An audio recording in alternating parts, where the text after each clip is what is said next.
बिस्मिल्लाहिर्रहमानिर्रहीम। अस्सलाम वालेकुम। मैं हूं डॉक्टर शाज़मीना और आप देख रहे हैं मेरा यूट्यूब चैनल। जैसे कि आप जानते हैं कि मैं अपनी वीडियोस में आपके साथ शेयर करती हूं डिफरेंट हेल्थ टिप्स। साथ ही हम बात करते हैं मुख्तलिफ बीमारियों के हवाले से, इनके सिम्टम से किस तरह से डील किया जाए और इस सिलसिले में होम्योपैथी हमारी क्या मदद कर सकती है। आज की वीडियो में हम डिस्कस करने जा रहे हैं एलर्जिक रेनाइटिस के हवाले से, या इसको आप आम जुबान के अंदर हे फीवर भी कह सकते हैं, या इसके अलावा आप इसको एलर्जिक जुकाम भी कहते हैं। तो आज हम इसके ऊपर डिटेल से बात करेंगे। मैं आपको बताऊंगी एलर्जिक रेनाइटिस के पीछे की वजूहात, इसमें आपको सिम्टम किस तरह के देखने को मिलेंगे, और लास्ट पे हम इसके होम्योपैथिक ट्रीटमेंट के हवाले से भी बात करेंगे। तो आज की वीडियो आपके लिए बहुत ज़्यादा इन्फॉर्मेटिव होने वाली है। वीडियो का कोई पार्ट भी स्किप किए बिना वीडियो को एंड तक देखिएगा। लेकिन यहाँ पर वीडियो को शुरू करने से पहले अगर आप मेरे चैनल पर नए हैं और पहली बार मेरी वीडियो को देख रहे हैं तो मेरे चैनल को सब्सक्राइब करके बेल आइकन को प्रेस कर दें, ताकि मैं जब भी कोई न्यू वीडियो पोस्ट करूँ तो सबसे पहले उसका नोटिफिकेशन आपको मिले। तो चलिए वीडियो को शुरू करते हैं।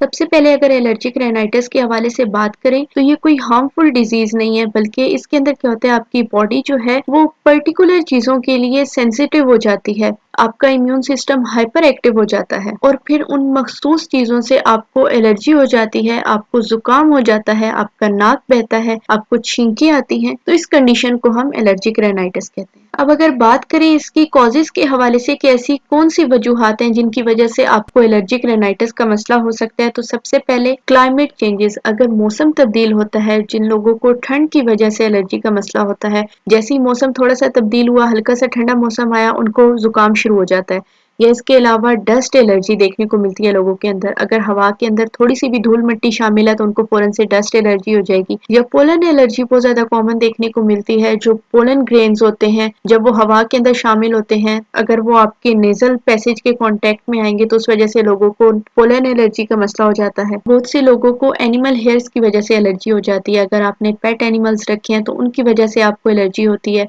या डस्ट माइट्स की वजह से एलर्जी हो सकती है। या इसके अलावा कुछ लोगों को सॉफ्ट टॉयज की वजह से भी एलर्जी का मसला रहता है। या इसके अलावा बहुत से लोगों में फूड एलर्जीज देखने को मिलती हैं। मुख्तलिफ तरह की चीजें खाने से उनको एलर्जी का मसला होता है, जैसे कि अंडे हो गए या दूध हो गया। इसके अलावा पीनट्स हो गए या फिश हो गई। बाज लोगों को जो गंदम का आटा होता है, व्हीट, उसको खाने से एलर्जी का मसला रहता है। तो इस तरह के बहुत से फूड आइटम्स होते हैं, बाज लोगों को उनकी वजह से भी एलर्जी का मसला रहता है। इसके अलावा पेंट के अंदर डिफरेंट केमिकल्स शामिल होते हैं, बाज लोगों को पेंट की वजह से एलर्जी का सामना होता है। या इसके अलावा फ्रेग्रेंसेस, डिफरेंट लोगों को डिफरेंट फ्रेग्रेंसेस से एलर्जी होती है, जैसे कि परफ्यूम से हो गई, सोप से हो गई, किसी तरह का बॉडी लोशन है अगर, उसकी फ्रेग्रेंस से आपको एलर्जी हो सकती है। बहुत से कॉस्मेटिक प्रोडक्ट्स इस तरह के होते हैं जिसकी वजह से एलर्जी का सामना करना पड़ता है लोगों को। इसके अलावा बहुत से लोग डिफरेंट मेडिसिन से एलर्जिक होते हैं, जैसे कि एंटीबायोटिक्स हो गई, एंटी इंफ्लामेटरी ड्रग्स हो गई, पेंसिलिन हो गई, एस्पिरिन हो गई। इस तरह की ड्रग से भी बाज लोगों को एलर्जी का मसला होता है। तो ये कुछ वजूहात है जिनकी बिना पे आपको एलर्जिक रेनाइटिस का मसला हो सकता है। सबसे पहले आपने ये फाइंड आउट करना है कि किस वजह से आपको एलर्जिक रेनाइटिस का मसला है, और ये मसला जो है आपका अगर लंबे अरसे तक रह जाएगा तो उसकी वजह से आपको बहुत सी कॉम्प्लिकेशंस का सामना करना पड़ सकता है, जैसे कि नेजल पोलिप्स हो गया, या साइनसाइटिस हो गया, या इसके अलावा एस्थमा हो गया, एलर्जिक ब्रोंकाइटिस हो गया। तो ये जब एलर्जी आपकी लंबे अरसे तक रहेगी तो इसकी वजह से आपको ये सारी कॉम्प्लिकेशंस हो सकती हैं। तो इसलिए आपको जिस वजह से भी एलर्जी है, आप उस चीज को पहले अच्छे से समझें और फिर उसके लिए आप प्रिकॉशन इख्तियार करें। तो अब आपको पता किस तरह से चलेगा कि आपको किस चीज से एलर्जी है।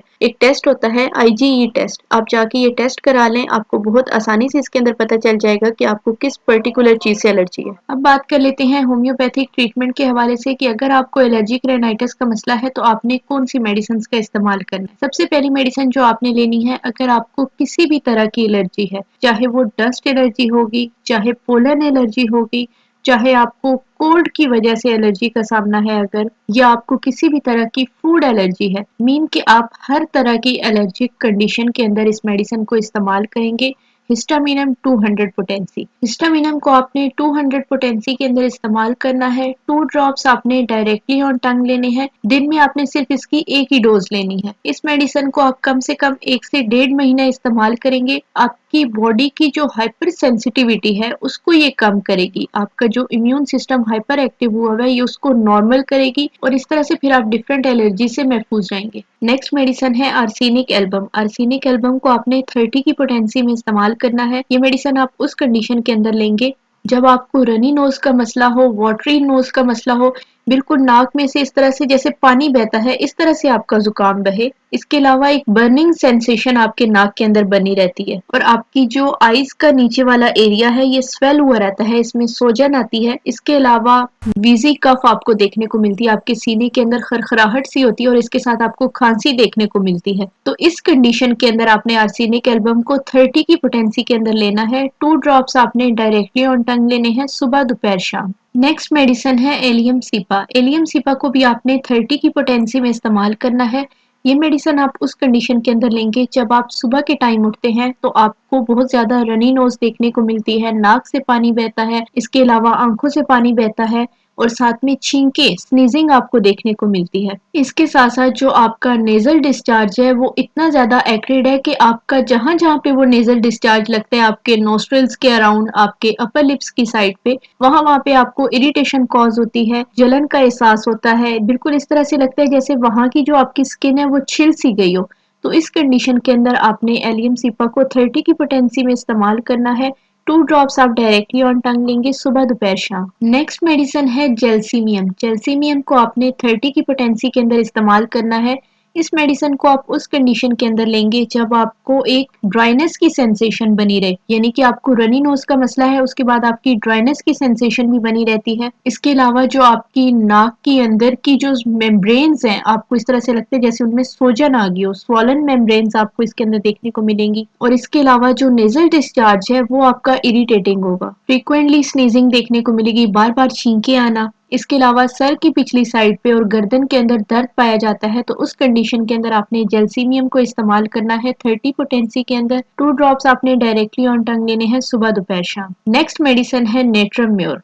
नेट्रम म्योर को आपने उस कंडीशन के अंदर इस्तेमाल करना है जब आपको रनी नोज का मसला हो और उसके ऑल्टरनेट आपको ड्राइनेस का भी मसला हो, यानी कि जैसे ही आपको रनी नोज का मसला हुआ है उसके फौरन बाद से आपकी जो नाक है वो बिल्कुल ड्राई हो गई है। तो जब ये दोनों चीजें ऑल्टरनेट होती रहेंगी, रनी नोज उसके बाद पीरियड्स ऑफ ड्राइनेस, तो इस कंडीशन के अंदर आपने नेट्रम म्योर को 30 की पोटेंसी में इस्तेमाल करना है। 2 ड्रॉप्स आपने डायरेक्टली ऑन टंग लेने हैं सुबह दोपहर शाम। नेक्स्ट मेडिसिन है साबाडीला 30। साबाडीला 30 को आपने उस कंडीशन के अंदर इस्तेमाल करना है जब आपको रनी नोज का मसला हो और इसके साथ साथ आपको गले के अंदर इस तरह से फील हो जैसे कि कोई लंप सा है आपके गले के अंदर। इस लंप की वजह से जब आप कोई चीज खाते हैं, निगलते हैं कोई चीज, तो उसमें आपको डिस्टरबेंस होती है, परेशानी का सामना करना पड़ता है। अब ये रनी नोज का जो मसला है ये तकरीबन तमाम मेडिसिन के सिम्टम्स में देखने को मिलता है, लेकिन हर मेडिसिन का आगे एक स्पेसिफिक सिम्टम है। जैसे कि इस मेडिसिन का सिम्टम है आपके थ्रोट के अंदर इरिटेशन रहती है, तो उस कंडीशन के अंदर आपने साबाडीला को 30 की पोटेंसी में इस्तेमाल करना है। 2 ड्रॉप्स आपने डायरेक्टली ऑन टंग लेने हैं सुबह दोपहर शाम। तो ये तो होगी होम्योपैथिक मेडिसिन के हवाले से बात। इसके अलावा अगर आपको किसी भी तरह की एलर्जी का सामना है तो जिस इन्वायरमेंटल कंडीशन से आपको एलर्जी का सामना है आप कोशिश करें उसको अवॉइड करें। अगर आपको डस्ट एलर्जी का सामना है,